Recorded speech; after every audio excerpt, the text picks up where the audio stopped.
الحمد لله رب العالمين والصلاة والسلام على رسوله سيد المرسلين خاتم النبيين شفيع المذنبين رحمة للعالمين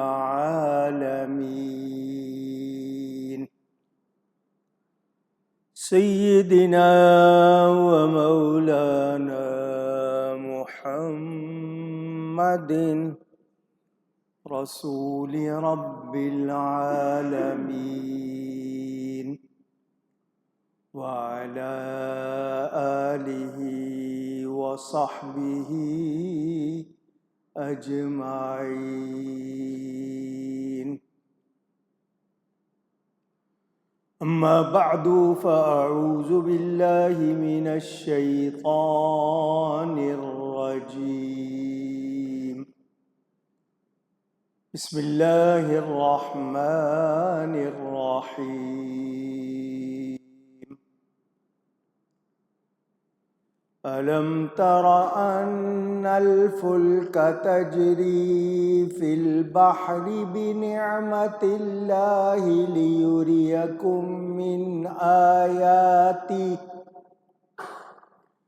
إن في ذلك لآيات لكل صبار شكور. صدق اللہ العلی العظیم.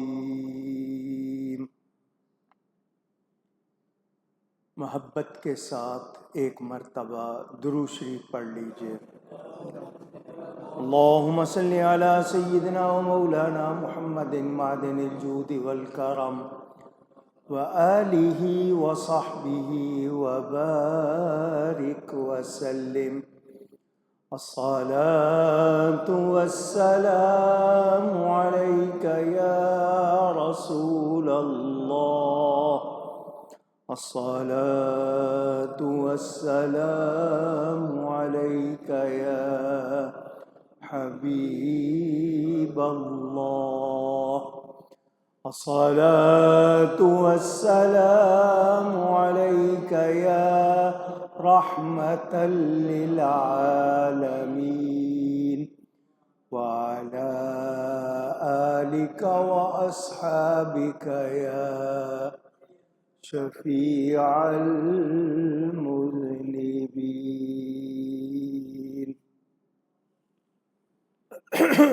حمد و صلاۃ کے بعد قرآن کریم کی سورہ لقمان کی تفسیر کا بیان جاری ہے اور یہ اس سورت کا آخری رکوع ہے. اس سے پہلے آپ نے سنا اللہ فرماتا ہے اے سننے والے کیا تو نے نہیں دیکھا کہ اللہ رات لاتا ہے دن کے حصے میں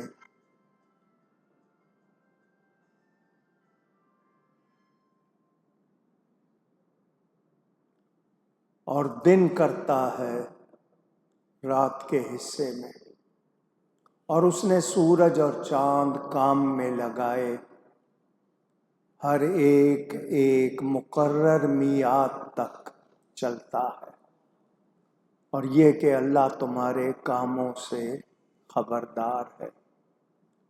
اب فرمایا کیا تو نے نہیں دیکھا کہ کشتی دریا میں چلتی ہے اللہ کے فضل سے، تاکہ تمہیں وہ اپنی کچھ نشانیاں دکھائے. بے شک اس میں نشانیاں ہیں ہر بڑے صبر کرنے والے اور شکر کرنے والے کو. اس رؤیت سے مشاہدہ اور معائنہ مراد ہے. اور خطاب ہر اس شخص کو ہے جو اس کا اہل ہے۔ اب مانا کیا ہوگا کہ کیا تم نے نہیں دیکھا کہ کشتیاں چلتی ہیں دریا میں،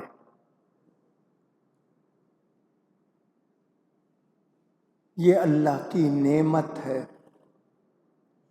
اس کا احسان ہے، اس کا کرم ہے کہ یہ دریا میں چل رہی ہے اور انسانی ضروریات کے لیے سامان وغیرہ، سواریاں وغیرہ لے کر چلتی ہے۔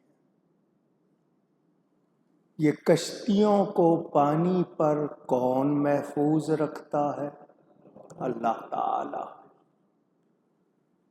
اور ان کے چلانے کے لیے ہوا کو مقرر فرماتا ہے۔ یہ جو تمہاری سواری بن کر یہ کشتیاں چل رہی ہیں، تمہیں ایک جگہ سے دوسری جگہ پہنچاتی ہیں، تمہارے لیے سہولت کرتی ہے تاکہ تم اللہ کی نشانیاں دیکھو۔ تم کشتی میں بیٹھ جاتے ہو اور سمجھتے ہو کہ موٹر چلا رہی ہے، انجن چلا رہا ہے، تو یہ اللہ کی رحمت ہے کہ چل رہی۔ جس طرح ہوا میں اڑنے والے پرندے تمہیں اڑتے ہوئے نظر آتے ہیں، ایک ایک مہینہ اڑتے رہتے ہیں، درمیان میں کہیں نہیں رکتے، تو ان کو کس نے تھاما ہوا ہے؟ کون ہے جو گرنے نہیں دیتا؟ اللہ تعالی۔ پہچانو۔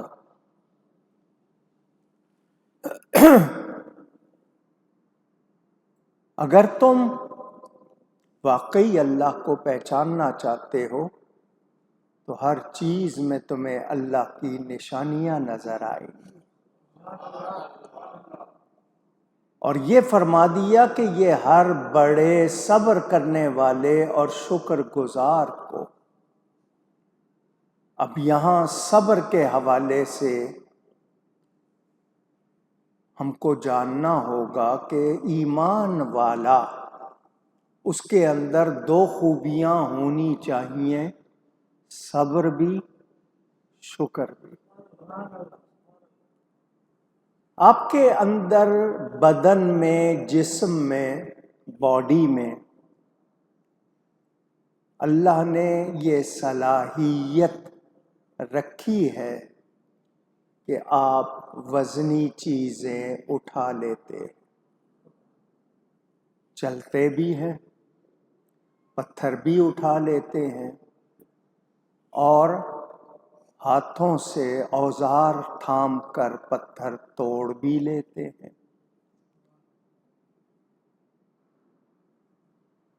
تو آپ کو یہ طاقت کس نے دی ہے؟ اللہ۔ آپ کہیں گے جی میں کھاتا ہوں، میں پیتا ہوں، میں نے جان بنائی ہے کھا پی کر، تو اس غذا میں قوت کس نے رکھی ہے؟ آپ کھائیں اور اللہ تعالی نہ چاہے تو آپ کو قوت مل سکتی ہے؟ نہیں۔ مرض ہو جائے، بیماری ہو جائے، صبر کرنا۔ کہیں آپ کو کوئی مارے، برداشت کرنا۔ زخم لگ جائے، بدن کا کچھ حصہ کبھی کٹ جائے تو اف نہ کرنا۔ یہ علی الاطلاق فضیلت نہیں رکھتا اس طرح صبر کرنا، بلکہ صبر کرنا فضیلت اس صبر میں ہے جس میں طبیعت کی اصلاح مقصود ہو۔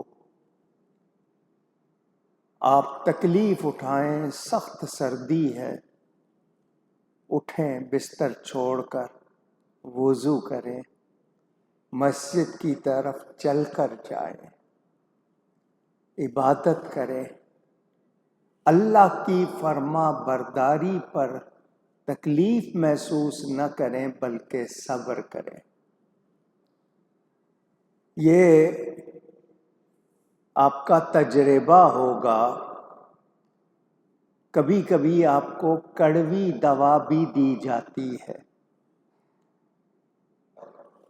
تو آپ شوق سے پی لیتے ہیں کہ اس سے میری بیماری درست ہوگی، یہ علاج ہے۔ اسی طرح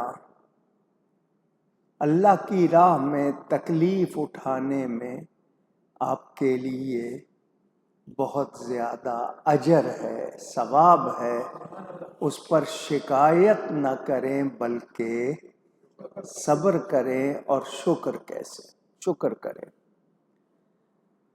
دل میں نعمت کے تصور اور جو انعام دینے والا ہے آپ کو منعم کی زبان سے تعریف اور اعضاء سے اس کی خدمت کا نام، جس پر انعام ہوا ہے وہ تصور کرے کہ مجھے انعام کس نے دیا ہے، کیا میں اس لائق تھا؟ یہ اس کی مہربانی ہے تو اس پر شکر کرے۔ کہتے ہیں راہ تصوف میں یہ سکھایا جاتا ہے کہ سالک جو طریقت کی راہوں پر چلتا ہے، مرشد کے کہنے پر تربیت کے لیے جو منزلیں طے کرتا ہے، تو صبر اس کی ابتدا ہے اور شکر اس کا منتہا ہے۔ اب میں آپ کو سمجھانے کے لیے مثال دوں، فوج میں بھرتی ہوتے ہیں آپ، شوق ہے میں مجاہد بنوں، دین کے لیے، وطن کے لیے خدمت کروں، تو آپ کو جو ٹریننگ دی جاتی ہے آپ کا جسم مضبوط بنانے کے لیے، آپ کے اندر سے ڈر نکالنے کے لیے، وہ سخت ہوتی ہے یا نہیں؟ کبھی کسی فوجی سے پوچھئے گا کہ وہ کن کن مراحل سے گزرتے ہیں، کیسی کیسی سخت ٹریننگ دی جاتی ہے، ڈیوٹی کے حوالے سے، وقت کے حوالے سے، بھاری بوٹ پہنا دیے جاتے ہیں، آپ کو سامان اٹھوایا جاتا ہے، پہاڑوں پہ چڑھایا جاتا ہے، ایکسرسائز کے لیے پانی آ جائے تو کیا کرنا ہے، پل آ جائے تو کیا کرنا ہے، ٹریننگ دی جاتی ہے۔ وہ اس کو بڑی سخت لگتی ہے، مگر اس کو برداشت کرنا، اسی میں اس کی کامیابی ہے۔ اور جب اس کی ٹریننگ مکمل ہو جاتی ہے، اس کو عہدہ مل جاتا ہے تو خوشی ہوتی ہے یا نہیں ہوتی؟ یہ میں نے سمجھانے کے لیے بات کی ہے۔ اسی طرح اللہ کے لیے جب آپ تکلیف سہتے ہیں اور صبر کرتے ہیں تو پھر جب انعام ملتا ہے تو پھر آپ کو خوشی ہوتی ہے، شکر کرتے ہیں۔ شکر صبر سے افضل ہے، شکر صبر سے ذرا اونچی، تاکہ آپ کو یاد ہو جائے، زیادہ درجے والی چیز ہے۔ اس لیے کہ صبر سے آپ اتنا کریں گے کہ زبان روک لیں گے، شکایت نہیں کریں گے۔ جزا فضا، شور مچانا، ہاتھ مارنا، بال نوچنا، سینہ پیٹنا، رانے پیٹنا، جزا فضا کہتے ہیں اس کو، آپ اس سے بچ جائیں گے۔ اور شکر میں کیا ہوتا ہے؟ پوشیدہ امر کا اظہار۔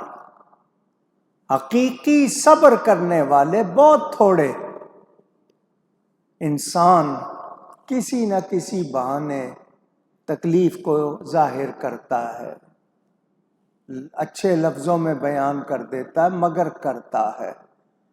بہت تھوڑے لوگ ہیں جو مصیبت پر، تکلیف پر اپنے نفس کو قابو میں رکھیں۔ بہت سے لوگ صبر و شکر کے درمیان فرق کو نہیں سمجھتے۔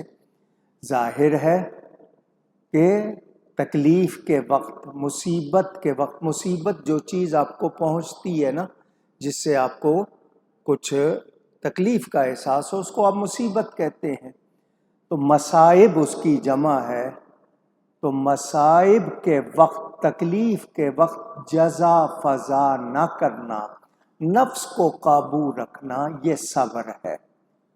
اور انہی مصائب اور تکالیف کو دھیان سے سنیے گا، وہی تکلیفیں، مصیبتیں، ان کو اللہ کی نعمت سمجھ کر کہ مجھے اللہ نے درجہ دینا ہے، مجھے اس مرحلے سے گزار کر انعام دینا ہے، تو اس کو نعمت سمجھے، اس کو شکر کہتے ہیں۔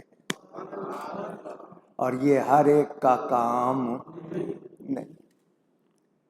اب بزرگوں کے حالات پڑھیں، انہیں جس دن فاقہ ہو جاتا تھا وہ شکر کرتے تھے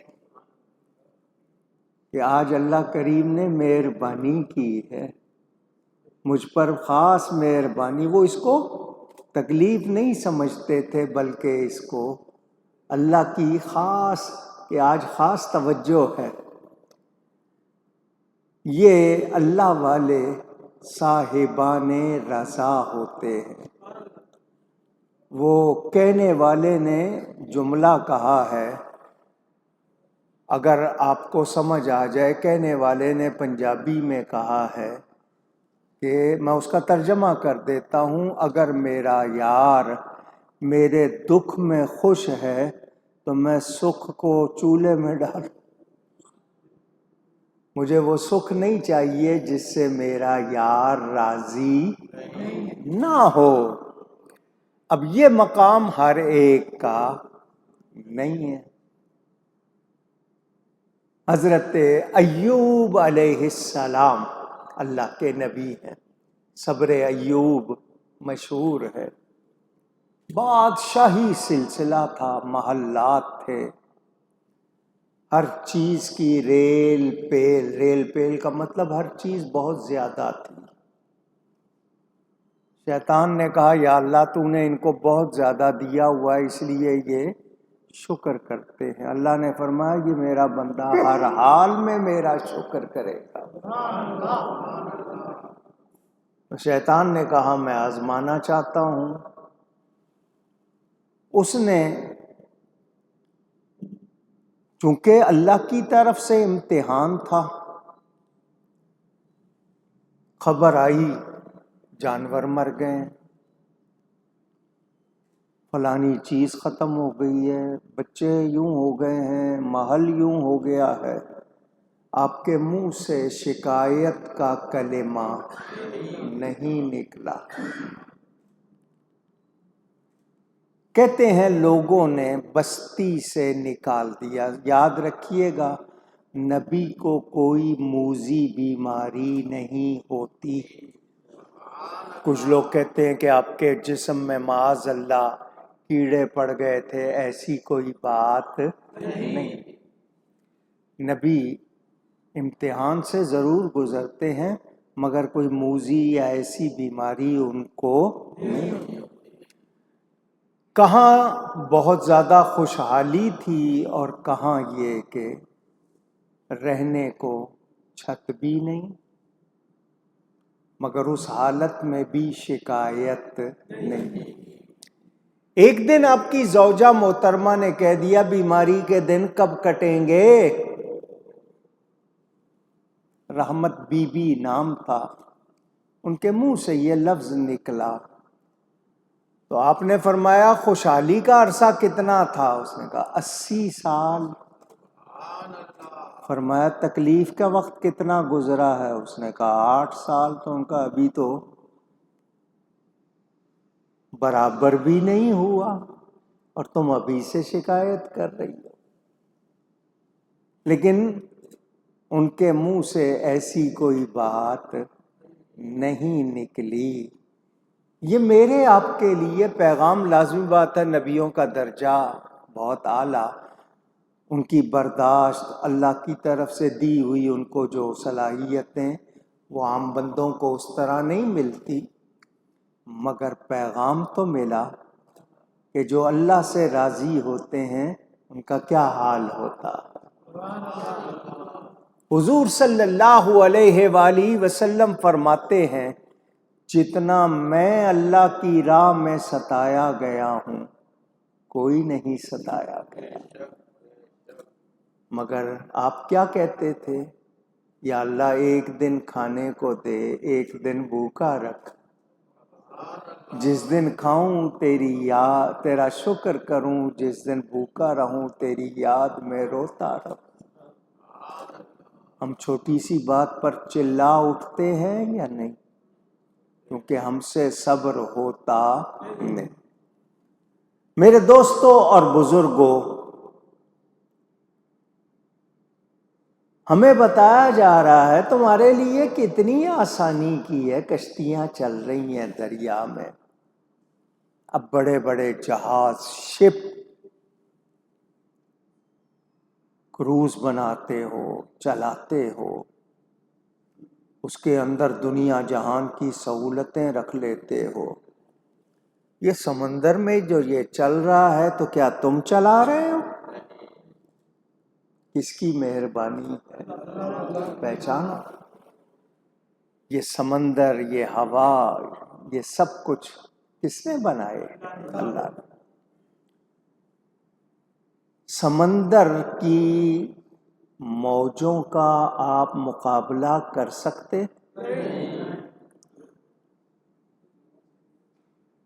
ہزارہا قسم کی مخلوق ہے پانی میں، آپ نے ساری دیکھی بھی نہیں. وہ آپ کی کشتی کی روانی میں رکاوٹ بن سکتی ہیں یا نہیں؟ پوچھ رہا ہوں. کشتی کو ڈبو سکتی ہیں یا نہیں؟ یہ تمہارا سامان، تمہاری سواریاں لے کر جو کشتیاں چلتی ہیں، حالانکہ پانی تو اگر آپ ہاتھ میں لگائیں تو بہت پتلی سی چیز ہے. اگر انگلی پہ پانی لگائیں تو کتنی پتلی چیز ہے. بوجھ اٹھا سکتی نہیں. مگر یہ اللہ کا فضل ہی ہے نا کہ اتنا بھاری سامان لے کر کشتیاں چل رہی ہیں. پھر بھی اللہ کو نہیں پہچانتے، اس کا شکر نہیں کرتے. یہ جو پار لگ جاتے ہیں ایک کنارے سے دوسرے کنارے، ایک ملک سے دوسرے ملک کو کون پار لگاتا ہے؟ اللہ لگاتا ہے. پھر درمیان میں آپ کو دلکش نظارے کیا کچھ دیکھنے کو ملتا ہے. کبھی آپ نے سفر کیا ہو، بحری سفر، آپ دیکھیں رات کے وقت آسمان کا منظر، تاروں کا دیکھیں، سمندر کے کنارے نظر آتے ہیں، مچھلیاں اڑ اڑ کے دوبارہ پانی میں جاتی ہیں. اندر جھانکیں تو پھر پانی میں کیا کیا کچھ ہے. یہ دلکش نظارے، یہ سب نشانیاں اللہ دکھا رہا ہے، اس کو پہچانو. اللہ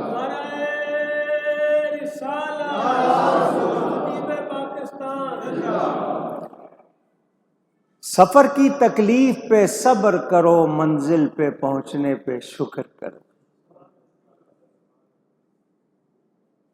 اے انسان، کہاوت ہے لوگوں میں، ہر رات کے بعد سحر ہوتی ہے، سویرا آتا ہے، ہر مشکل کے بعد راحت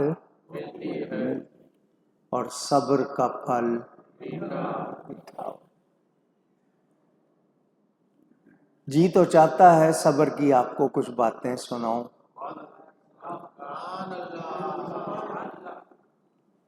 چھوٹی سی چیز چبھ جائے، سوئی کی نوک، تکلیف ہوتی ہے یا نہیں؟ میچ باکس جس کو آپ ماچس کہتے ہیں، دیا سلائی، معمولی سی تپش آپ کی کھال کو لگے برداشت ہوتی ہے؟ پاؤں میں کانٹا چبھ جائے،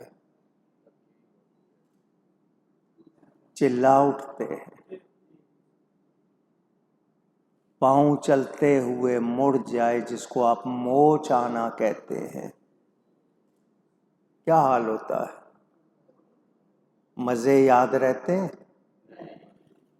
کسی اس وقت آپ کو کہ نہیں جی موچ آ گئی ہے تو مجھے دکھاؤ فلانی چیز، آپ اپنی تکلیف کو لے بیٹھتے ہیں اور اسی میں گم ہو جاتے ہیں۔ چھوٹی سی بھی تکلیف ہو تو سر میں درد ہو جائے، لگتا ہے سر پھٹنے لگا ہے، آپ کہہ دیتے ہیں میرا درد سے سر پھٹا جا رہا ہے، حالانکہ وہ پھٹنے والا درد آپ کو ہوتا، کیونکہ قرآن میں ہے آپ کی برداشت سے زیادہ آپ کو تکلیف نہیں، مگر ہم سے وہ بھی برداشت نہیں۔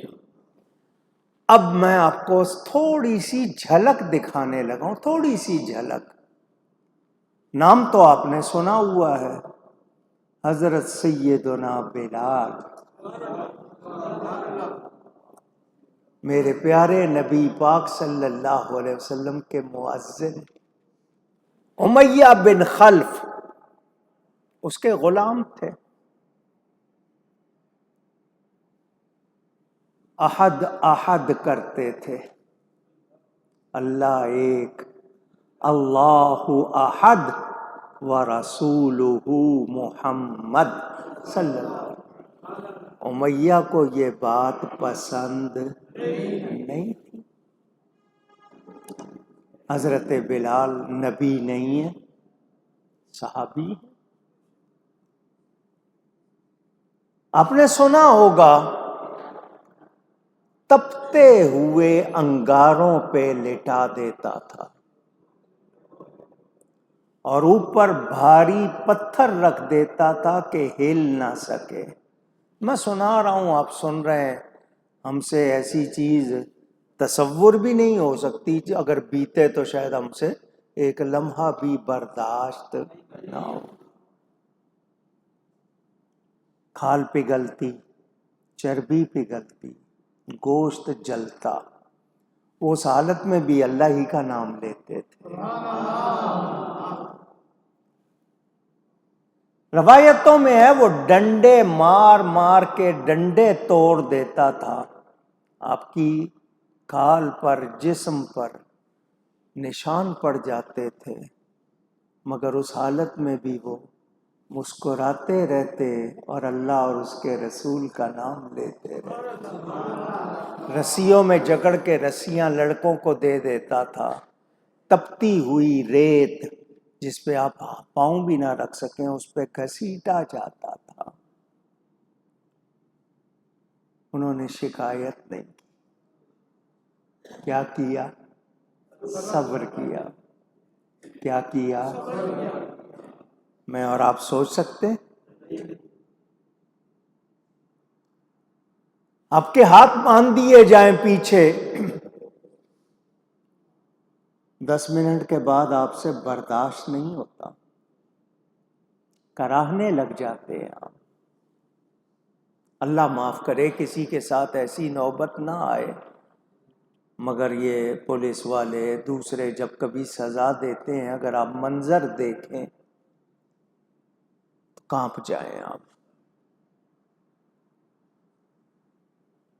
نبی پاک صلی اللہ علیہ وآلہ وسلم نے فرمایا، کوئی میرے بلال کا چارہ کرو، بڑی تکلیفیں اٹھا رہا ہے۔ حضرت ابو بکر الصدیق رضی اللہ تعالی عنہ تشریف لے گئے، خرید لائے۔ میں پورا واقعہ نہیں سنا رہا آپ کو۔ ایک بات کی حضرت ابو بکر نے بلال کو خریدنے کے بعد کہ میں جب آیا تھا تجھے خریدنے تو امیہ تجھ کو مار رہا تھا اور تو مسکرا رہا تھا۔ مار کھا کے تو رویا جاتا ہے، تو مسکرا رہا تھا۔ تو حضرت بلال نے جواب جو دیا تھا وہ یہ کہ میں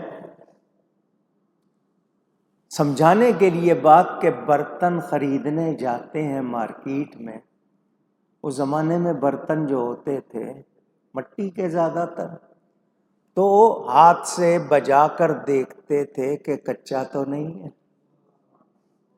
کیونکہ کچے برتن کو کوئی خریدتا۔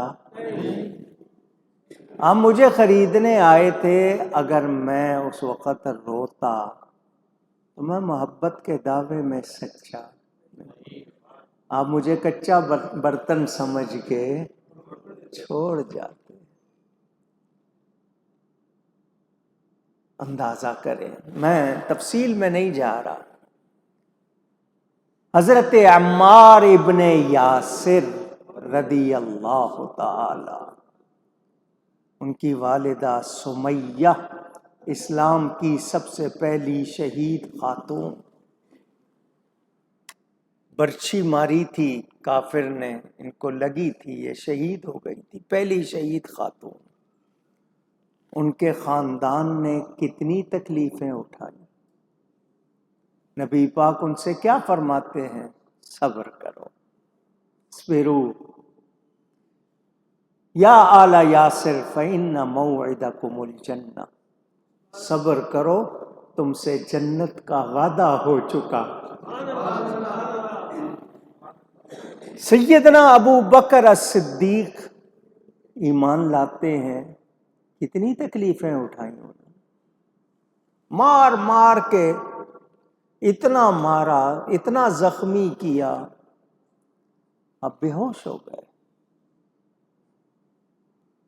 تکلیف کم ہوئی، ہوش میں آئے تو اپنا نہیں پوچھا، میرے نبی تو ٹھیک ہے نا؟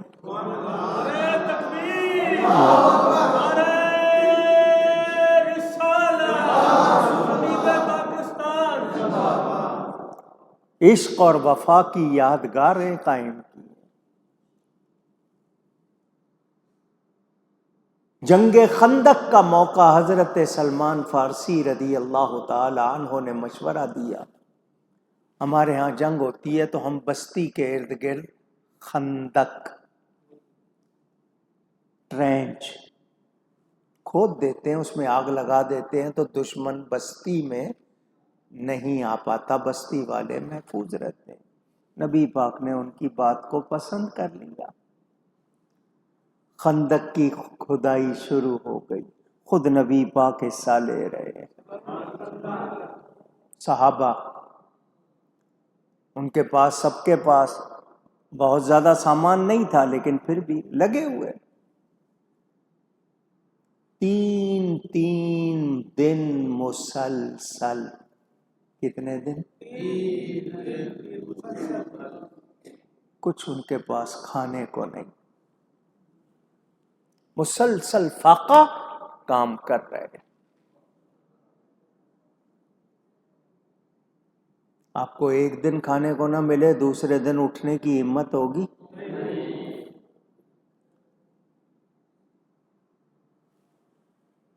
ایک خاتون نے اپنے بچے کو بلایا اور غالباً کو 4-5 کھجوریں ہوں گی، پوٹلی بنا کر دی، جاؤ تمہارے ماموں، انہوں نے 3 دن سے کچھ کھایا نہیں، یہ چپکے سے ان کو دے دینا، ان کو کچھ آسرا ہو جائے گا۔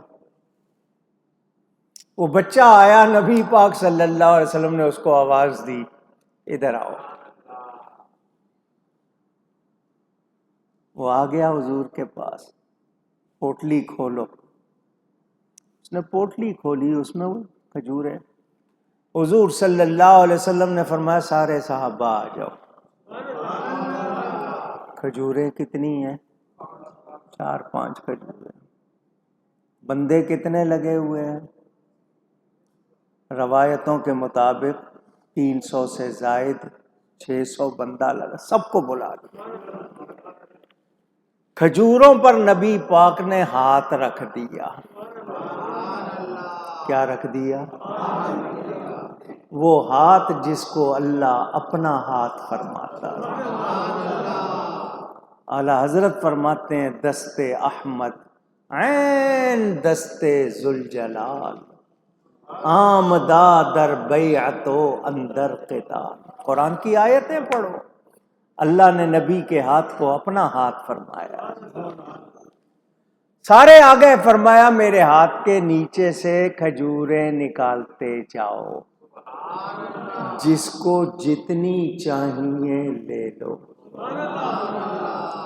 بھر بھر کے لے رہے ہیں، کھایا نہیں ہے 3 دن سے، بھر بھر کے لے رہے ہیں. نبی پاک نے ہاتھ رکھا ہوا ہے، سب کے سب بھر بھر کے لے گئے، کھجوریں کم نہیں ہوئی.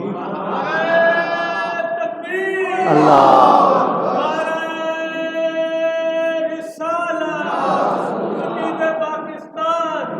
پوری بات میں نے آپ کو سنا دی، لیکن صحابیوں نے شکایت کی. جنگ تبوک، مدینہ منورہ سے تبوک کا سفر بڑا لمبا، رومیوں سے، عیسائیوں سے لڑائی تھی، مسلمانوں پر تنگی کا سال تھا، بڑا لمبا سفر کرنا تھا. نبی پاک صلی اللہ علیہ وسلم لشکر لے کر روانہ ہوئے. صحابہ کیا کہتے ہیں؟ کھجور خشک ہو جائے تو اس کو چھوارا کہتے ہیں آپ لوگ، خرما. چھوارا گجراتی والے کھارک کہتے ہیں. ایک چھوارا، میں سنا رہا ہوں آپ سن رہے ہیں. ایک صحابی منہ میں رکھ کے چوستا تھا، دوسرے کو دیتا تھا، تیسرے کو. 5 آدمی ایک کھجور چوس کے گزارا کرتے تھے. شکایت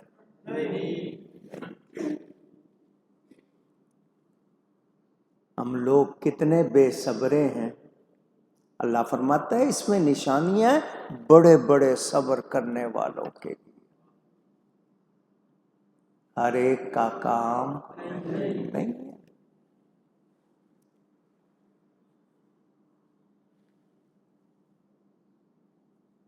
اولیاء کرام نے کتنی تکلیفیں اٹھائی.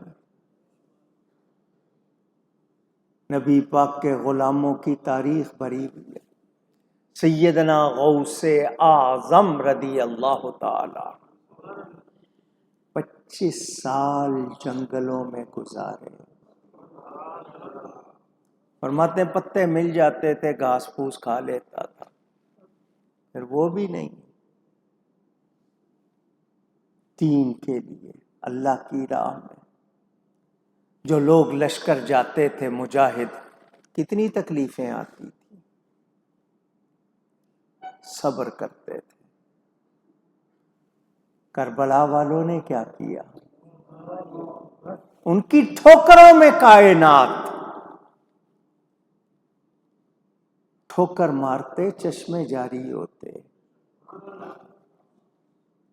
ہوا کو حکم دیتے آندھی بن کر آتی، یزیدی لشکر کو اڑا کے لے جاتی. مگر انہوں نے کیا کیا؟ صبر کیا. کہ میدان امتحان ہے، صبر کرنا. اور نبی پاک صلی اللہ علیہ وسلم نے پہلے ہی دعا فرمائی تھی، سب نے یہی دعا کی تھی کہ جب کربلا کا امتحان آئے، یا اللہ ان کو صبر عطا کرنا. نعرہ تکبیر، نعرہ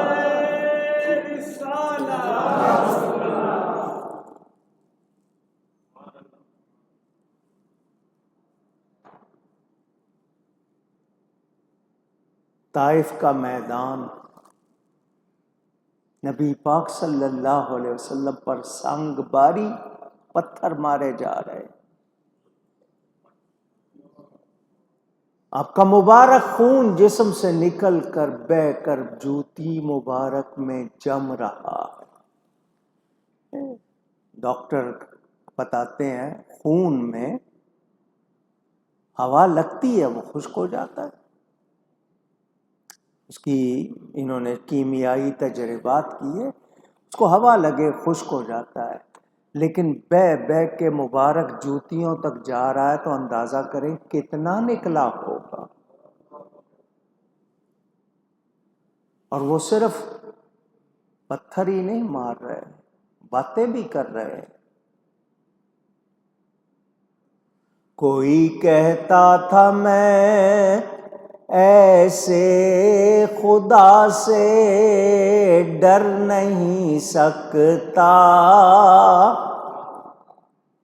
کہ جو اپنے پیغمبر کی حفاظت کر نہیں سکتا۔ اس طرح کی باتیں بھی کر رہے تھے۔ وہ سینہ جس کے اندر نور حق مستور رہتا تھا،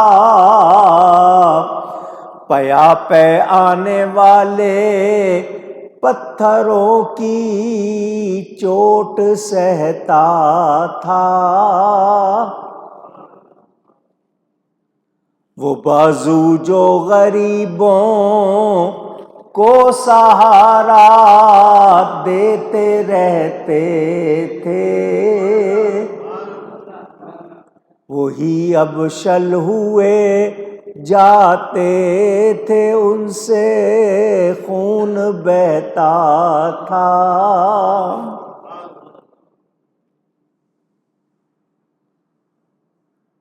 فرشتے آئے، حضور اجازت دیجئے انہیں دو پہاڑوں کے درمیان پیس کے رکھ دے۔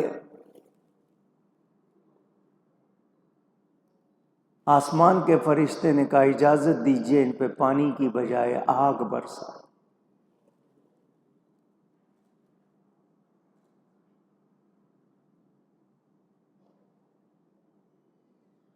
نبی پاک سے فرشتے اجازت مانگ رہے،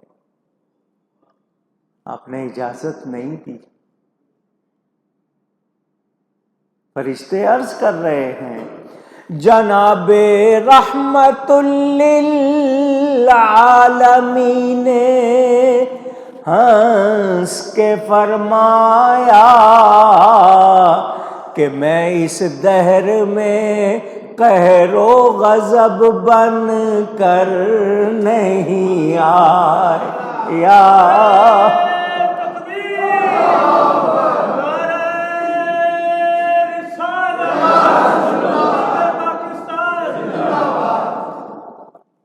دعا کی یا اللہ ان کو ہدایت دے۔ فرمایا میں ان کی نسلوں میں دیکھ رہا ہوں وہ لوگ ہوں گے، یہ آج پتھر مار رہے ہیں، وہ مجھ پہ درود و سلام کے گلدستے نچھاور کریں گے۔ شیب ابی طالب ایک لمبی مدت بائیکاٹ کر دیا، سوشل بائیکاٹ، معاشرتی مقاطعہ، بات نہیں کرنی ان سے، لین دین نہیں کرنا۔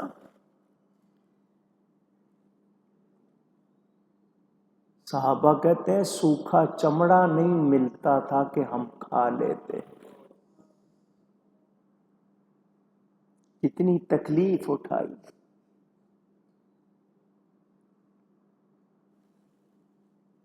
ہم اندازہ کر سکتے نہیں۔ معاذ اللہ قتل کے منصوبے، ہجرت کی رات بھی 40 جوان ننگی تلواریں لیے برے ارادے سے کھڑے۔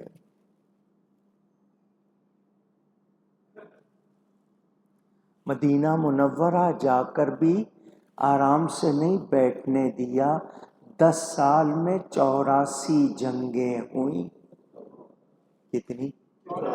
84. آپ نے 1 کی 2 کی حال دیکھ لیا کیا ہوا آپ کا. 84 جنگ. سکھ کا سانس لینے. پھر صحابہ کرام نے کتنی تکلیفیں اٹھائی. سیدنا صدیق اکبر، سیدنا فاروق اعظم، سیدنا عثمان غنی. وہ حضرت عثمان جنہوں نے مدینے والوں کے لیے پانی کا انتظام کیا، خود ان پر پانی بند کر دیا گیا. 2 مہینے ان کے گھر کا محاصرہ گھیراؤ کیا گیا. یہ انسان ہی ہے نا. ان کا دماغ پلٹے کہ کوئی دیر لگتی. آج غزہ میں جو کچھ ہو رہا ہے، مسلمان سوئے ہوئے ہیں نا. اندازہ کر لو جب بے حس ہوتا ہے آدمی تو کیا حال ہوتا ہے.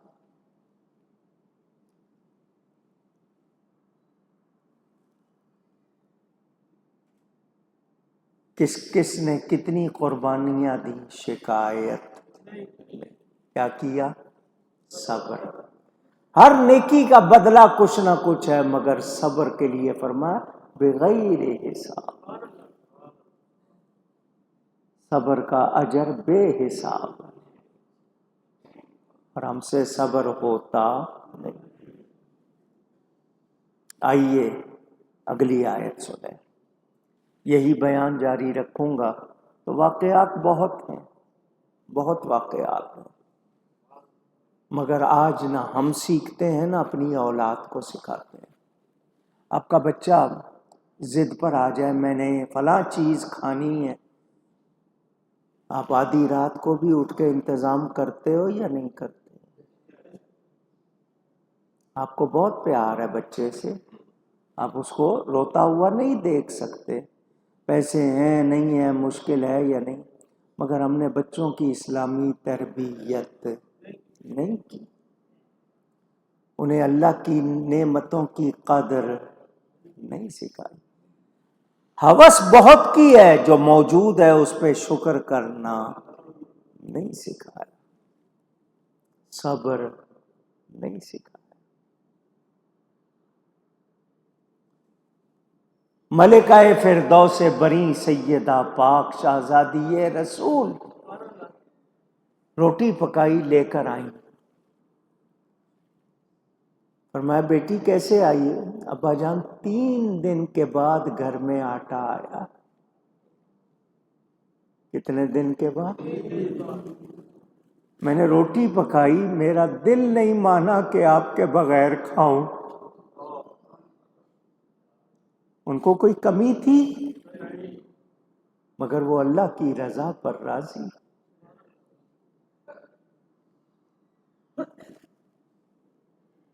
نبی پاک نے آگے سے کیا فرمایا؟ سننا چاہتے؟ فرمایا بیٹی تیرے باپ نے بھی 3 دن سے کچھ نہیں کھایا. مالک کونین ہے. ہم نے نہ صبر سیکھا نہ شکر سیکھا. رب کا وعدہ ہے شکر کرو گے نعمت بڑھا دوں گا، زیادہ کر دوں گا. مگر شکایت شکوہ کرتے ہیں، شکر اونچی نہیں کرتے.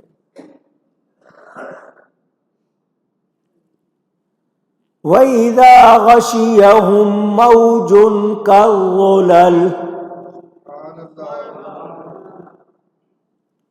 اور جب ان پر آ پڑتی ہے کوئی موج. موج جانتے ہیں؟ پوچھ رہا ہوں. پانی جب زور مارتا ہے ہوا کے ساتھ، انگلش والے اس کو ٹائڈ کہتے ہیں، آپ لہریں کہتے ہیں، کیا لفظ کہتے ہیں؟ موج. پانی کی اکٹھی موج، پہاڑوں کی طرح وہ اٹھی ہوئی موج اتنی اونچی اور اتنی تیز جب آتی ہے، دعوا اللہ مخلصین لہ الدین، اللہ کو پکارتے. کس کو پکارتے؟ اونچی اللہ کو. تکلیف آئی ہے نا، مصیبت آئی ہے، اللہ کو پکارتے ہیں. فَلَمَّا نَجَّاهُمْ إِلَى الْبَرِّ،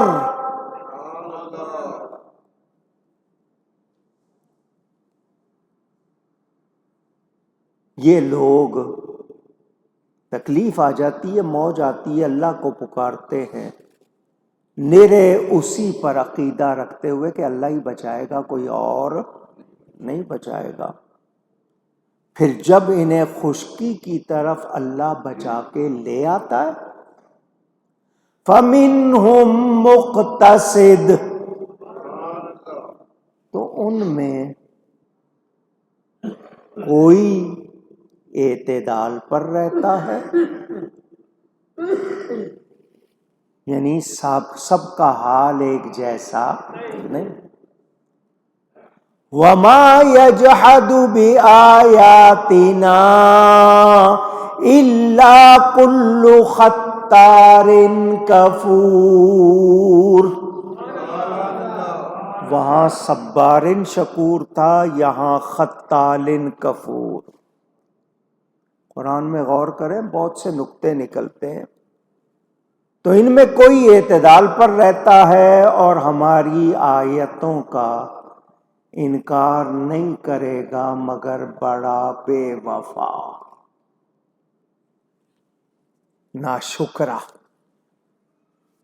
اس کو احساس نہیں کتنی تکلیف سے نکل کے آیا ہوں، اتنی تکلیف سے نکل کے آیا ہوں. تو تکلیف گئی، بھول گیا.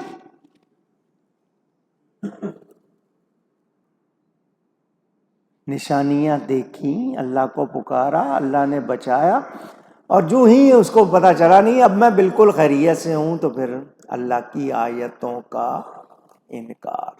سنیں،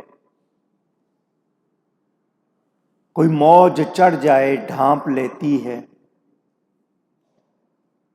ہر وہ شے جو پانی کے اوپر چڑھتی ہے نا، ہوا مل جاتی ہے، موج سایوں کی طرح، کالظلل، جیسے پورا ایک طرح کا آپ کا وہ بن جاتی ہے سایوں کی طرح، یا پہاڑ کی طرح ہو جاتی ہے کہ جب موجے دریا جو بڑا ہونے میں صاحبان یا پہاڑوں کی طرح، بادلوں کی طرح ان پر چڑھ جاتی ہے، تو یہ اللہ کو پکارتے ہیں. کس کو پکارتے؟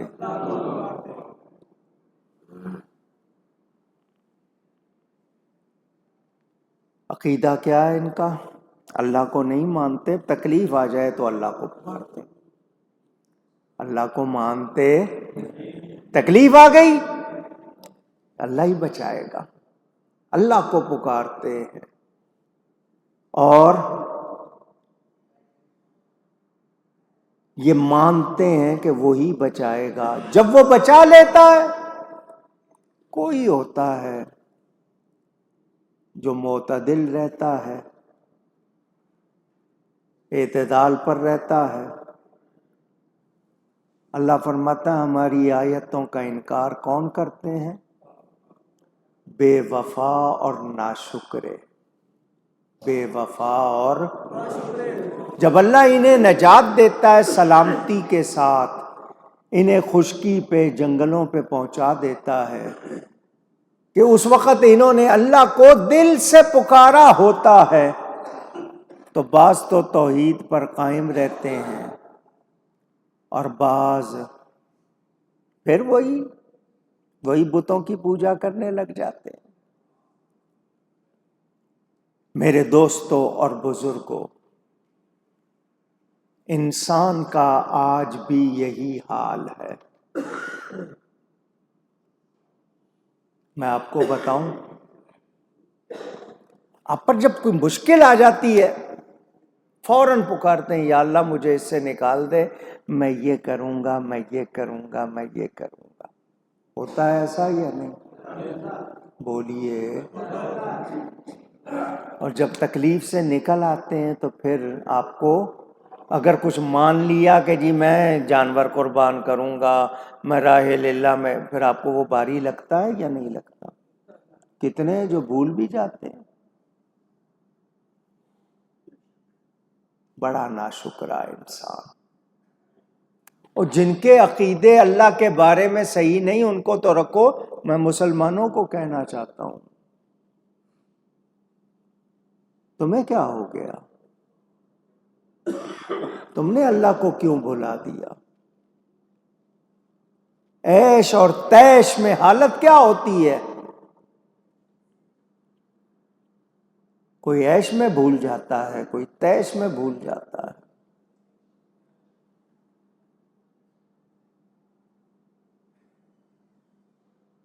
حکم تو یہ تھا کہ ہر سانس کے ساتھ اللہ کو یاد کرو، دل کی ہر دھڑکن کے ساتھ اللہ کو یاد کرو۔ اللہ کو ضرورت نہیں ہے، کوئی حاجت نہیں، وہ ان چیزوں سے پاک ہے۔ تم اس کو یاد کرتے ہو، وہ تمہیں نوازتا ہے۔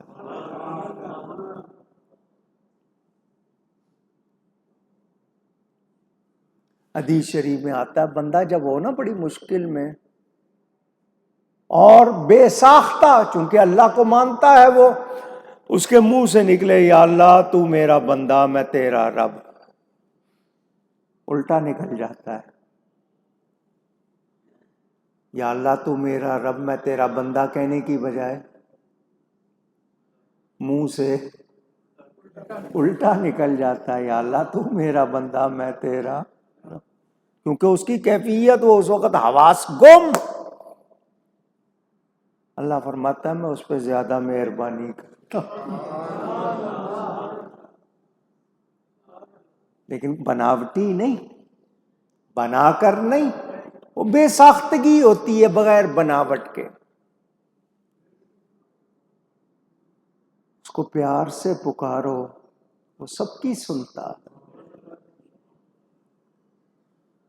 اور اس جیسا مہربان کوئی اور ہو سکتا بھی نہیں۔ ہم اس کے پیاروں کا نام لیتے ہیں تو اس کی مہربانی حاصل کرنے کے لیے لیتے ہیں کہ جن سے وہ خوش ہیں ان کے صدقے ہم پر کرم کرتے۔ اللہ نہ چاہے تو کوئی کرم کر سکتا نہیں۔ نبی کو اختیار کس نے دیا ہے؟ رحمت کس نے بنایا ہے؟ شان کس نے دی ہے؟ تو جب نبی پاک کو شان دینے والا اللہ، تو پھر اولیاء کو بھی تو اسی نے دی ہے نا۔ وہ جس کو چاہے جو چاہے عطا کرتا ہے یا نہیں کرتا؟ صحابہ بیٹھے ہوئے باتیں کر رہے تھے، حضرت آدم صفی اللہ، حضرت نوح نجی اللہ، حضرت ابراہیم خلیل اللہ، حضرت اسماعیل ذبیح اللہ، حضرت یوسف صدیق اللہ، حضرت موسیٰ کلیم اللہ، حضرت عیسیٰ روح اللہ۔ حضور تشریف لے آئے، ان کی باتیں سنی، فرمایا الا آگاہ ہو جاؤ، سن لو، انا حبیب اللہ۔ اللہ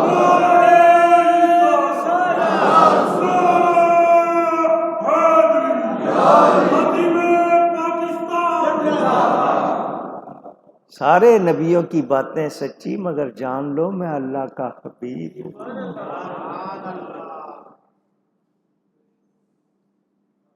جو شان پیارے مصطفیٰ کی ہے وہ کسی اور کی نہیں ہے، ہو سکتی بھی نہیں، سوچی جا سکتی بھی نہیں۔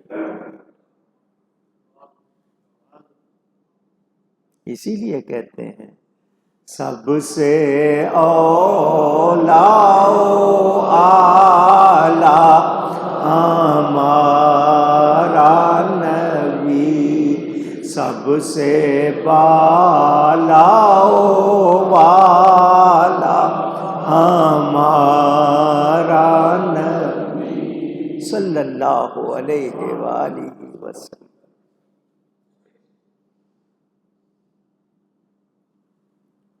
اے انسان شکر والا بن، صبر والا بن، بے وفا اور ناشکرا. اللہ تعالی نے کتنی نعمتیں دی ہیں. اب ایک بات کرنے لگا ہوں، سمجھدار ذرا دھیان سے سنیں.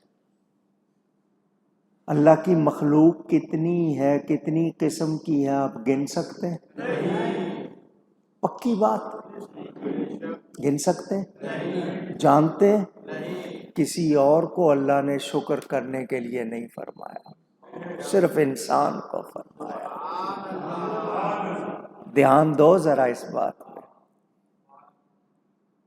سوچو ذرا اس بات کو گہرائی میں جا کے. کسی اور سے نہیں کہا، درختوں سے نہیں کہا، پتوں سے نہیں کہا، پہاڑوں سے نہیں کہا.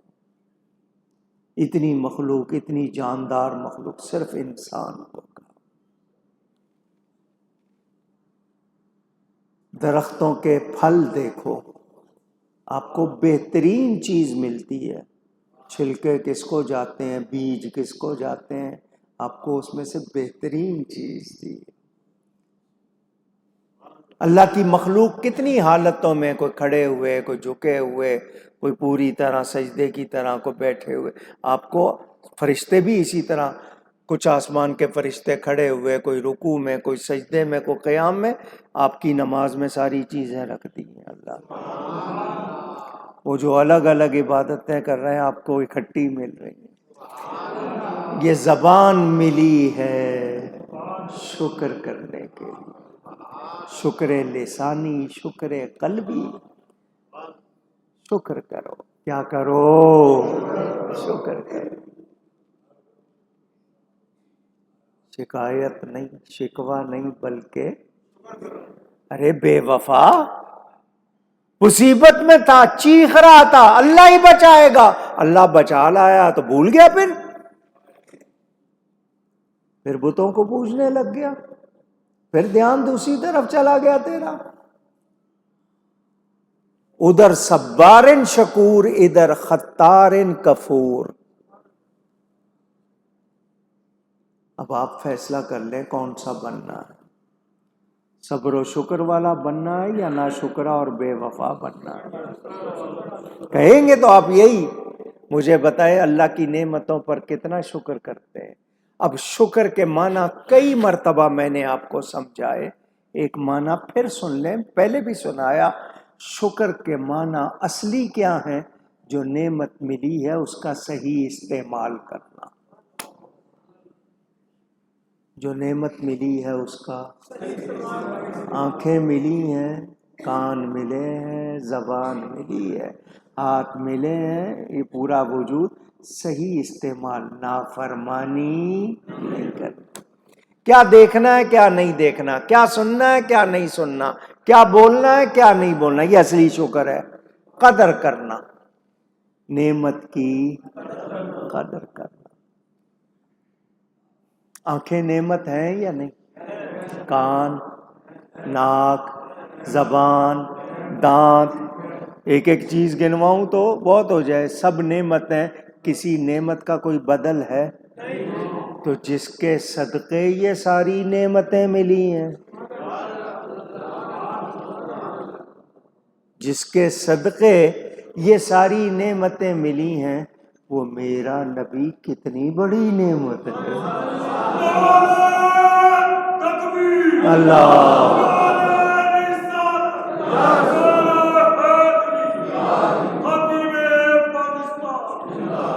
بٹتی ہے کونین میں نعمت رسول اللہ صلی اللہ علیہ وآلہ. میرے دوستوں اور بزرگوں، ہر مومن عاقل، عقل والا مومن، ایمان والا صابر و شاکر ہوتا ہے، صابر و صابر صبر کرنے والا، شاکر شکر کرنے والا۔ اور مومن ہی ہے جو اللہ کی نشانیوں میں غور کرتا، ہر چیز میں اللہ کے جلوے دیکھتا، اس کی قدرت کی نشانیاں دیکھ کر پکار اٹھتا ہے سبحان اللہ، پاک ہے میرا رب، شان والا۔ صرف مصیبت میں خدا کو یاد کرنا،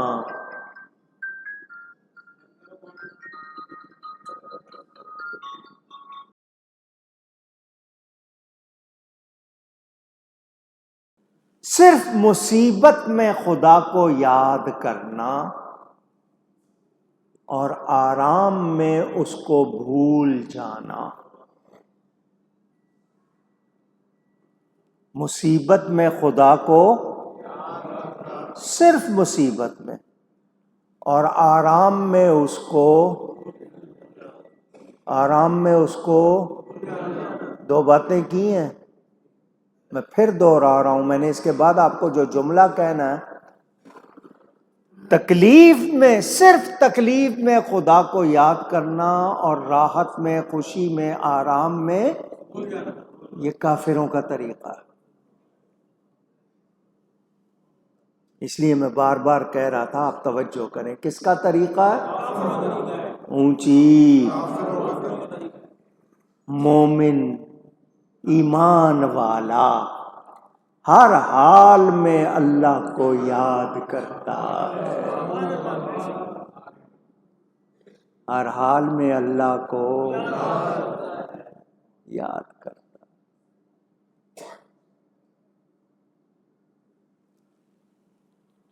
یاد او کن، یاد او کن، یاد او، اس کو یاد کرو، اس کو یاد کرو، اس کو یاد کرو۔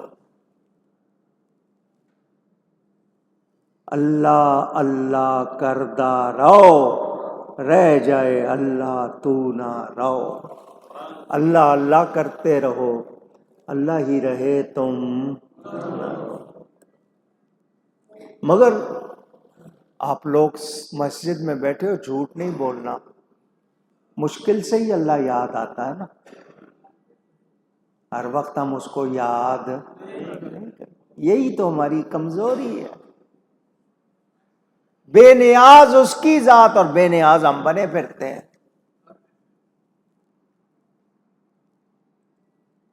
کیسے لوگ ہیں؟ سورہ رعد کا بیان جب آیا تھا، میں نے آپ کو قرآن کی تفسیر سنائی تھی، وہ بادل جو اللہ کا ذکر چھوڑ دیتے ہیں، فرشتے ان کو کوڑے مارتے ہیں۔ یہ جو گرج چمک کی آواز آتی ہے، یہ فرشتوں کے کوڑے ہیں۔ وہ پرندہ جو ذکر کرنا چھوڑ دیتا ہے، وہ شکار ہو جاتا ہے۔ ہم پر اللہ اپنی نعمتیں بند نہیں کرتا، ہم ناشکرے ہیں مگر وہ ہمیں نواز رہا۔ صدقہ ہے سب میرے نبی پاک صلی اللہ علیہ وسلم۔ مگر قرآن کی ان آیتوں نے ہمیں بتا دیا، سمجھا دیا، اب ہمیں کیا کرنا ہے، یہ مجھے اور آپ کو سوچنا۔ اللہ تعالیٰ ارشاد فرماتا ہے، یا ایھا الناس اتقوا ربکم واخشوا یوما لا یجزی والد عن ولده ولا مولود هو جاز عن والده شیئا۔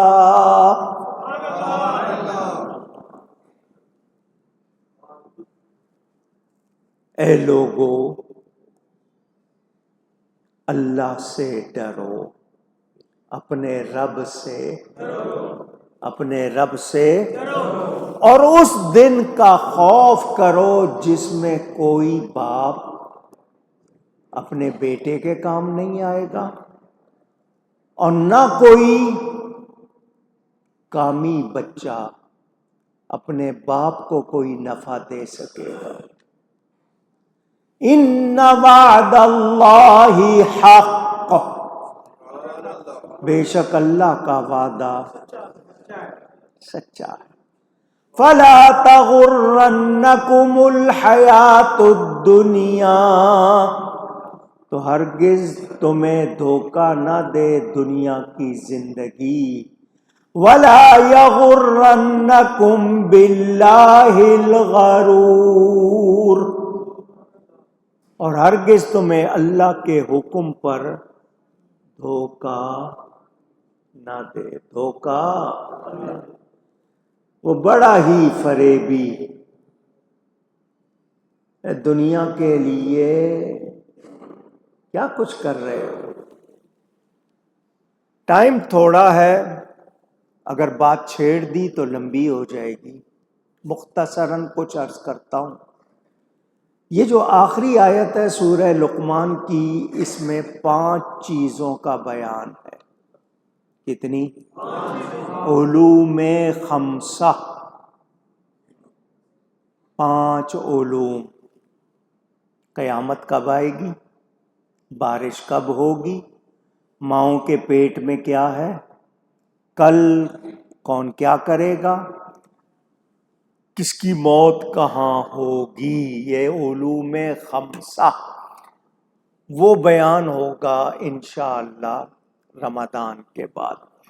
یہ اس سے پہلی آیت ہے، اس کے بارے میں 2-3 باتیں کرتا ہوں مختصراً۔ پہلی بات، نبی کریم صلی اللہ علیہ وآلہ وسلم اللہ کے حبیب ہیں۔ سارے نبی شان والے، مگر میرے نبی ان سب میں اعلیٰ۔ یہ جو میں نے پہلی آیت پڑھی ہے نا، تکلیف میں پکارنا اور جب آنا، تو اس حوالے سے یہ بات کر رہا ہوں۔ نبی پاک صلی اللہ علیہ وآلہ وسلم نے فتح مکہ کے بعد، جب مکہ فتح ہوا تو تمام کافروں کے لیے امن کا وعدہ فرما لیا۔ آج تم سے کوئی باز پرس نہیں، کوئی مواخذہ نہیں، تم سب آزاد ہو۔ یہ نبی پاک کی کمال مہربانی دیکھ کے کلمہ پڑھ کے مسلمان ہوئے۔ انہوں نے کیا سلوک کیا تھا ان کو پتا تھا، مگر نبی پاک نے عام معافی کا اعلان، مگر 4 کافروں کو نہیں، یہ وعدہ ان کے لیے۔ کتنے؟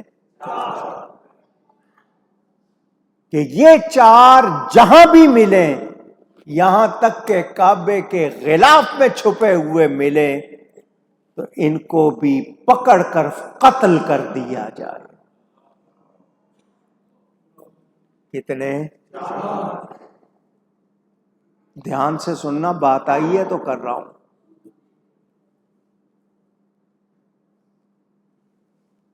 پہلا شخص اکرمہ، ابو جہل کا بیٹا، نام تھا اکرمہ۔ دوسرا تھا عبداللہ بن خطل۔ تیسرا تھا مقیس بن سبابہ۔ چوتھا تھا عبداللہ بن سعد بن ابی سرح۔ اکرمہ تو فرار ہو گیا، بھاگ گیا۔ کشتی پر سوار ہو کے اس نے ارادہ کیا میں دور چلا جاؤں۔ مکہ مکرمہ سے آیا، وہ سمندر کے پاس کشتی میں بیٹھا تو مخالف ہوا، اپوزٹ ہوا ایسی آئی کہ کشتی غرق ہونے کو تھی۔ وہ جو ملاح تھے نا، سیلر، کشتی چلانے والے، انہوں نے کہا بچنے کی کوئی گنجائش نہیں۔ خطرہ، ڈینجر، مشکل میں ہیں، بچتے ہوئے نظر نہیں آتے۔ ملاحوں نے کہا اب اللہ تعالی کو پورے خلوص کے ساتھ یاد کرو، سچے دل سے اللہ کو، تمہارے بتوں نے تمہاری کوئی مدد نہیں، نہ ہی وہ کر سکتے ہیں۔ یہ جو اکرمہ تھے ابو جہل کے بیٹے، انہوں نے دل ہی دل میں کہا یا اللہ اگر آج تو نے بچا لیا تو میں نبی کے قدموں میں گر کر مسلمان ہو جاؤں گا۔ اللہ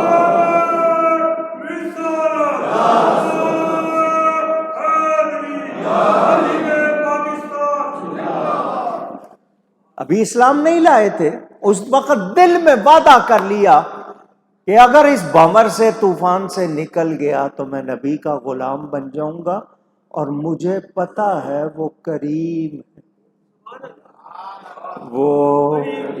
وہ کریم ہے، مجھے ضرور معاف کر دیں گے، وہ مجھے ضرور معاف فرما دیں گے۔ ادھر سچے دل سے اس نے کیا وعدہ، اللہ نے ہوا کا رخ بدل دیا۔ کوئی سچے دل سے پکارے تو صحیح، کس سے وفا کا وعدہ کیا اس نے؟ نبی سے۔ بولو مدد ہوئی یا نہیں ہوئی؟ وہ جن کی سمجھ میں نہیں آتا نا، یہ ان کا کھا کے بھی نہ شکرے،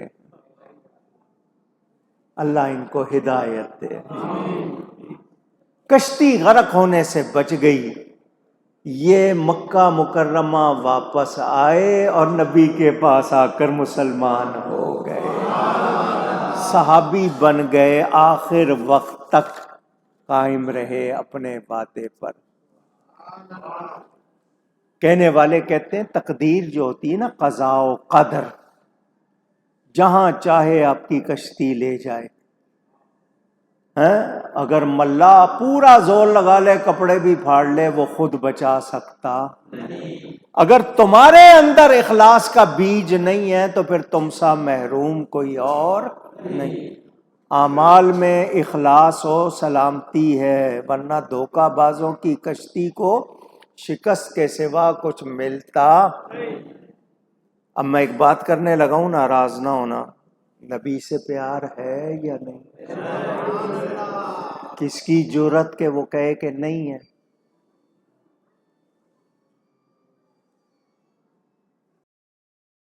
کہیں گے کہ ہے، کون کہے گا کہ نہیں ہے؟ اگر واقعی ہے اور سچا ہے تو پھر اس کا تقاضا کیا ہے؟ سچے پیار کا تقاضا کیا ہے؟ نبی کو راضی کریں یا ناراض؟ اب مجھے نہیں بولنا، اپنے آپ سے پوچھو آپ کتنا راضی کرتے ہو۔ جھوٹ ہم نہیں چھوڑتے، ملاوٹ ہم نہیں چھوڑتے، دھوکہ ہم نہیں چھوڑتے، سارے گناہ ہمیں معلوم ہے نا ہم کیا کیا کرتے ہیں۔ شیطان بند ہو جائے گا، چھٹی پہ بند ہو جائے گا نا، وہ کہے گا اب میرا کام تم کرو، اب دیکھنا دکاندار ملاوٹ بھی کریں گے، لوٹیں گے بھی، شیطان بند ہو جائے گا نا۔ ہم کھلے رمضان میں ہمیں کیا کرنا چاہیے، لیکن ہم کیا کریں گے وہ دیکھ لیجئے گا۔ تو کیا یہ نبی سے وفا ہے؟ اونچی کوئی نبی کے صحابہ کے بارے میں غلط باتیں کرے، کوئی نبی کی بیٹی میں خطا ڈھونڈے، کیا یہ نبی سے وفا ہے؟ توبہ کی توفیق بھی اگر چھن گئی تو پھر رہ کیا گیا پیچھے؟ میرے دوستوں اور بزرگوں، دھوکہ کس کی نشانی ہے؟ کہیے نا، کہیے۔ اگر آپ کو کوئی منافق کہے آپ کو اچھا لگے گا؟ تو پھر آپ دھوکہ دیتے کیوں ہیں؟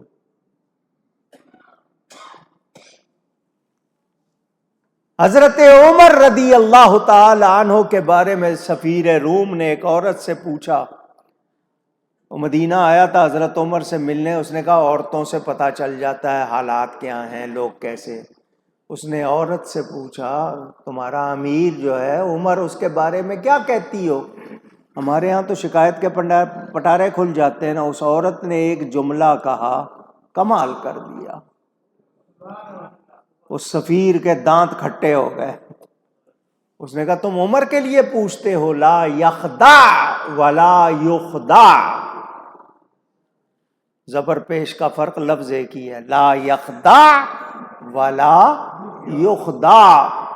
تم نے عمر کے لیے پوچھا ہے، اس کی ایک نشانی بتا دوں، نہ وہ دھوکہ دیتا ہے نہ وہ دھوکہ کھاتا ہے۔ یہ نشانی تھی مسلمانوں کی، آج ہماری ہے؟ پوچھ رہا ہوں۔ خطار کا لفظ آیا، خطار ان کفور، بہت برے قسم کے دھوکے کو کہتے ہیں۔ آپ سے کوئی اگر دھوکہ کرے تو آپ اس کو کیا کہتے ہو؟ تو بہت برا آدمی ہے، بہت برا آدمی ہے، کیا کیا لفظ آپ کہہ جاتے ہیں۔ اور ہم خود اگر وہی کر رہے ہیں تو پھر ہمارا کیا حال ہے؟ مسلمان کا کام دھوکہ دینا نہیں، دھوکے باز سے وفا کرنا بھی دھوکہ ہے۔ ایسے ہی اہل عذر سے دھوکہ کرنا وفا ہے۔ یہ جو لفظ غرور ہے نا، غرور، آپ کے ہاں اردو میں جو بولا جاتا ہے، عربی میں اس کے معنی کیا ہے؟ دھوکہ۔ تو آپ اپنے آپ کو سمجھتے ہیں آپ کچھ ہیں، تو اپنے آپ کو کیا دے رہے ہیں آپ؟ میں کچھ ہوں، یہ اپنے آپ کو کیا دے رہے ہیں آپ؟ ہم کچھ بھی، کچھ بھی۔ بہرحال میں یہاں روک رہا ہوں، کیونکہ اگر میں نے آج بھی ٹائم زیادہ لے لیا، آگے رمضان کے جمعے ہیں، اس میں تو میری مرضی ہے نا۔ آج یہاں بیان روک رہا ہوں، گفتگو میں مجھ سے کہیں کوئی غلطی ہوئی ہو، اللہ تعالیٰ اس کے رسول صلی اللہ علیہ وسلم کی بارگاہ میں توبہ کرتا ہوں۔ یہ اس آیت کا اور اس سے اگلی آیت کا بیان انشاءاللہ رمضان کے بعد۔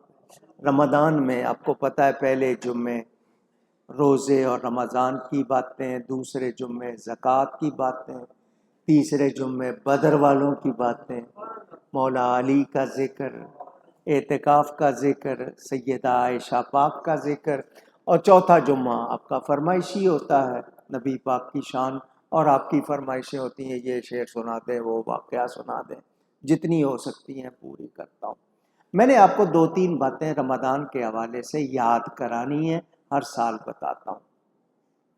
پہلی بات تو یہ کہ چاند دیکھنا ہے، چاند چھت پہ چڑھ کے دیکھیں، میدان میں، ٹی وی پہ نہیں دیکھنا، اور اپنا اپنا چاند بھی نہیں دیکھنا۔ باہر نکلو، چاند اگر آپ نہیں دیکھو گے گواہی کون دے گا؟ گواہیاں اسی طرح ہی بنتی ہیں نا، دیکھ کے گواہی دیتے ہیں۔ تو چاند دیکھنا بھی ہے، دیکھنا ثواب بھی ہے، اس وقت جو دعا کرتے ہیں وہ قبول بھی ہوتی ہے۔ پہلی بات چاند دیکھنا، چھت ہے تو چھت پہ چڑھ کے دیکھیں، کھلا میدان ہے وہاں جا کے دیکھیں، مل کے دیکھیں، تاکہ اگر نظر آ جائے تو آپ گواہی دے سکیں، ایک بات۔ دوسری بات یہ، اس کے بعد آپ نیک دعا کرتے رہیں، اس کو جو دعا عربی کی ہے وہ پڑھنی ہو تو وہ بھی یاد، وہ آپ کر سکتے ہیں، یا اللہ اس چاند کو میرے لیے مبارک فرما، امن والا فرما، سلامتی والا فرما، اور مجھے بھی نیکی کی توفیق عطا فرما۔ ربی و ربک اللہ، چاند کو دیکھ کے کیا کہنا ہے؟ ربی و ربک اللہ، میرا تیرا رب اللہ۔ تراویح کی نماز ہر مرد و عورت کے لیے ہے، سنت مؤکدہ۔ جماعت جو ہے وہ علی الکفایہ ہے، کہ اگر کوئی بھی نہیں پڑھے گا تو سارا محلہ گناہ گار، لیکن پڑھنی ہر مرد نے بھی ہے، ہر عورت نے بھی، اور اس میں پورا قرآن کریم پڑھنا یا سننا، یہ بہت اچھی بات ہے، سننا چاہیے۔ اس کے علاوہ روزانہ تلاوت کریں، مگر تراویح میں پورا قرآن۔ لوگ کیا کرتے ہیں، 3 دن 5 دن 10 دن کے لیے کر لیا کہ جی اس کے بعد دکانداری ہوگی، ساری رات دکانیں کھولیں گے، تو ہم 5 دن میں قرآن شریف سن لیتے ہیں۔ وہ 5 دن لمبی تراویح پڑھ کے نہ تراویح پڑھتے ہیں نہ پھر قرآن سنتے ہیں، وہ کہتے ہیں جی ہو گئی۔ وہ جو ہے وہ صرف قرآن سننا ہے، تراویح ہر روزے کے ساتھ ہے، تراویح، ہاں یہ یاد کر لیں۔ 2 باتیں ہو گئیں۔ اگر آپ نے 3 دن 5 دن پڑھی ہے، اس کے بعد آپ اکیلے پڑھ لیں، اکیلے پڑھ لیں، عشاء کے فرضوں کے بعد سے لے کر فجر ہونے سے پہلے تک آپ اکیلے پڑھ لیں۔ آپ اکٹھی نہیں پڑھ سکتے، 10 ایک بار پڑھ لیں تو آدھا گھنٹہ آرام کر کے 10 پھر ایک بار پڑھ لیں، اس طرح بھی پڑھ لیں، آرام سے پڑھیں۔ لیکن آج کل تو لوگ ڈھونڈتے ہیں سب سے زیادہ تیز پڑھنے والا کہاں ملتا ہے، کھٹا کھٹ ہے، تیز گام مل جائے آپ کو اس کے بعد، اور لوگ پھر ایئر کنڈیشن بھی ڈھونڈتے ہیں، دوسری سہولتیں بھی۔ ہمیں قرآن سننے کا شوق نہیں رہا۔ اللہ تعالی ہمیں قرآن سے محبت عطا فرمائے۔ پورے 30 روزے کی اکٹھی نیت نہیں کر سکتے آپ، کہ پہلے روزے میں پورے رمضان کی نیت نہیں، ہر روزے کی نیت الگ ہو، ہر روزے کی نیت الگ۔ اردو میں حالانکہ دل کے پکے ارادے کا نام ہے، اگر آپ سحری کے وقت کریں صبح صادق سے پہلے تو کل کے روزے کی، صبح صادق ہو جائے تو آج کے روزے کی، ٹھیک ہے نا؟ جب تک صبح صادق نہیں ہوتی آپ کیا کہتے ہیں؟ کل کے روزے کی، اور صبح صادق ہو جائے تو پھر آج کے روزے کی۔ ہر روزے کی نیت الگ۔ آپ سحری کے لیے اٹھے ہیں تو یہ آپ کی نیت ہی ہے، تو اٹھے ہیں نا، تو منہ سے کہہ دینا اور زیادہ اچھی بات ہے۔ روزے کی حالت میں آپ نے ٹوتھ پیسٹ نہیں کرنی، ٹوتھ پیسٹ اس میں رنگ بھی ہوتا ہے، اس میں ذائقہ بھی ہوتا ہے، اگر وہ آپ کی تھوک میں مل کے حلق میں چلا گیا تو پھر روزہ نہیں۔ اسی طرح منجن ہو، پاؤڈر ہو، اگر اس میں ذائقہ اور رنگ ہے اور وہ آپ کے حلق سے نیچے اترا تو پھر روزہ۔ تو 1 مہینہ ثواب کماؤ، مسواک کرو، مسواک خشک ہو یا تر، اس سے روزہ کے کچھ فرق نہیں پڑتا، تو ثواب بھی کماؤ سنت کا، اور روزہ خراب نہیں کرنا۔ سحری کا ٹائم کارڈوں میں پہلے چھپ کے آتا تھا، اب آپ لوگ ٹیلی فون زندہ باد ہر ایک کے ہاتھ میں، اس میں ٹائم آ جاتا ہے۔ سحری 2 منٹ پہلے کھانا پینا چھوڑ دینا، کم از کم 5 منٹ پہلے چھوڑ دو تو اور اچھا ہے، ورنہ کم از کم اونچی۔ آپ کی مسجد سے اذان ہو یا نہ ہو، سائرن بجے نہ بجے، ٹائم جو آپ کو بتایا گیا اس سے 2 منٹ پہلے آپ نے کھانا پینا۔ ہمارے ہاں پاکستان میں رواج ہے کہ سحری کا ٹائم ختم ہوتے ہی اذان دی جاتی ہے، یہ اس بات کی نشانی کہ سحری کا وقت، حالانکہ آپ عام دنوں میں دیکھتے ہیں سحری میں اور فجر کی اذان میں 10-12 منٹ کا فرق ہوتا ہے، لیکن رمضان میں سحری کا وقت ختم ہوتے ہی اذان دی جاتی ہے. لوگ اس اذان میں کہتے ہیں جب تک اذان ہو رہی ہے کھاتے پیتے رہو.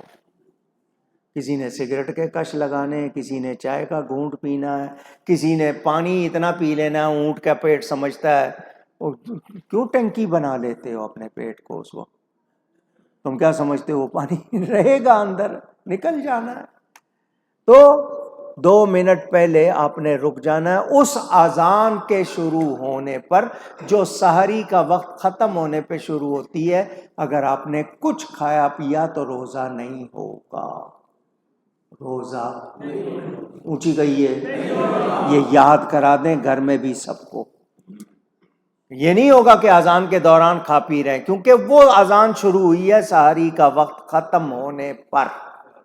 تو وقت تو ختم ہو چکا تھا، اب آپ کچھ کھائیں پیئیں گے تو روزہ نہیں رہے.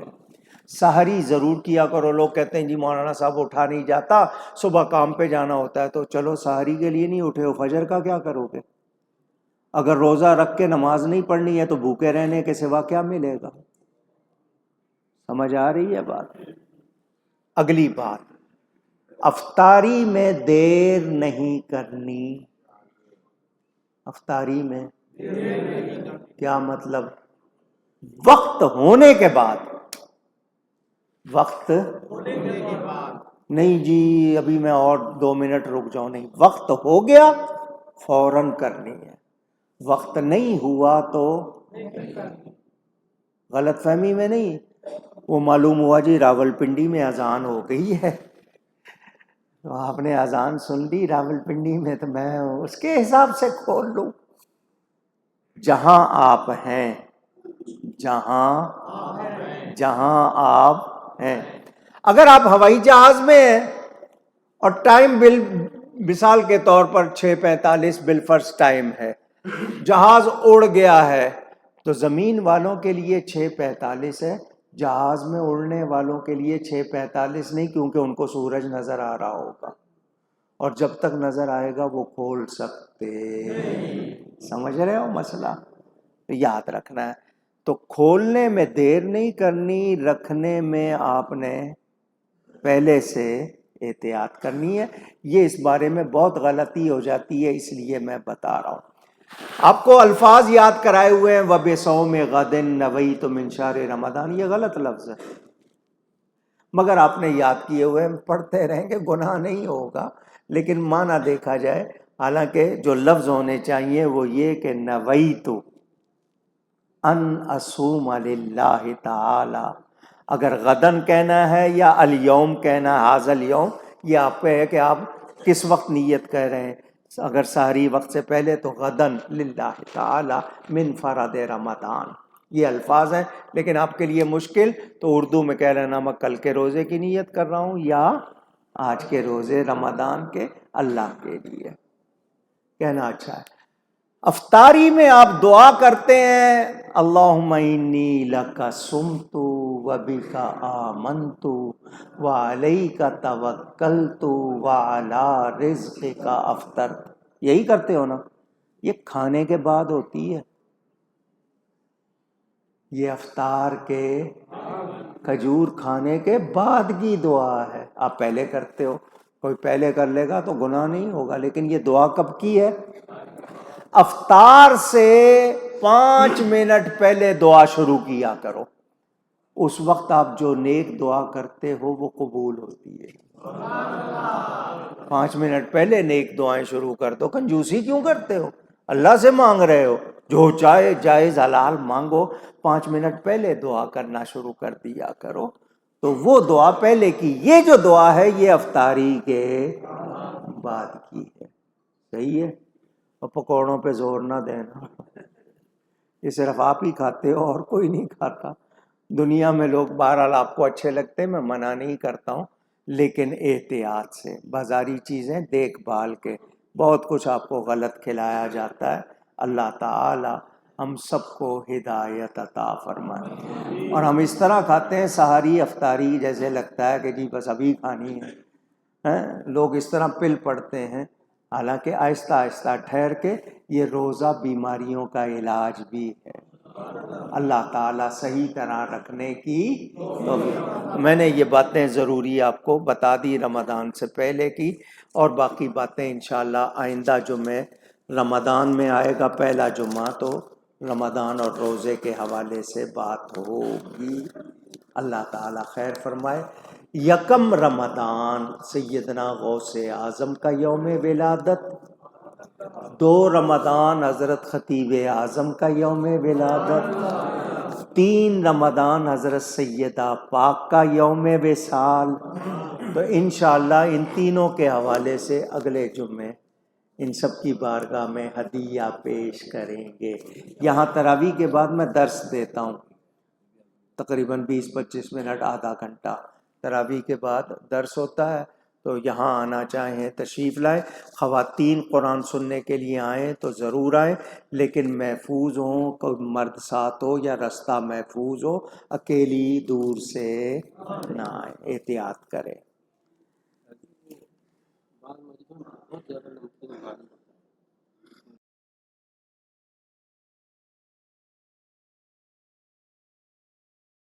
پانی ہوتا ہے تو وہاں کیا کریں، تو وہ اگر واقعی اتنا نمکین ہے کہ حلق سے نیچے اتر رہا ہے اور حلق سارا نمکین ہو رہا ہے تو پھر آپ کو احتیاط کرنی ہوگی، ٹھیک ہے نا۔ ناک میں کھینچتے وقت بھی وضو میں احتیاط کرنی ہوگی، اگر اتنا زیادہ ہے، معمولی سا ہے تو کوئی بات نہیں، لیکن یہ نہ سمجھنا کہ چلو یہی ملا ہے یہی صحیح، وہ والی حرکتیں نہیں کر لینا۔ یہ ملک